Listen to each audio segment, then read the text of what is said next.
နိဗ္ဗာန်ကျွမ်းမြော်လို့ဆိုပန်လေးပေးမှာလူနဲ့မြမတတဝအပေါင်းကောင်းမှုတူစွာအကြောင်းပြုစေတနာ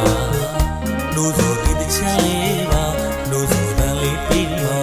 ကြားရသူစိတ်ကိုမှာနှလုံးစိတ်ဝဲအေးချမ်းကြစေမှာသဗ္ဗလာပန်းလို့ပွင့်လန်းလို့ဝေဖြာစစူးလေးရတောင်ကျွမ်းမှာဘာသာဒါနသီလပြုကြဘာဝနာဒါနသီလပြုကြဘာဝနာထေရဝါဒဗုဒ္ဓဘာသာမြတ်ဗုဒ္ဓအမှုတော်တန်ခါတော်ရှင်သူမြတ်တို့ဟောကြားဒေသနာပွားများကနာကြားစီဘူးရာတရားကိုကြွကြပါတရားကိုကြွကြပါမလန်းဖူလန်း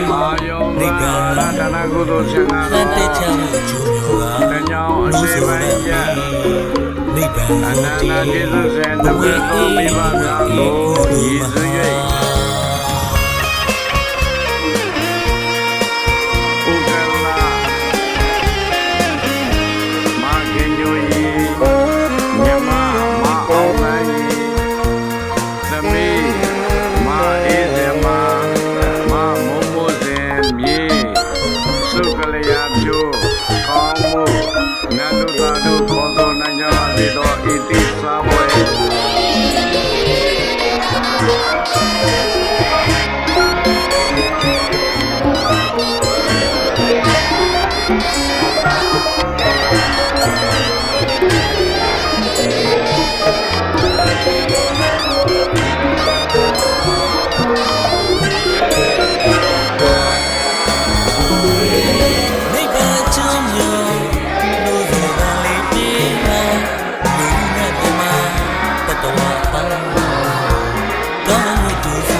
Say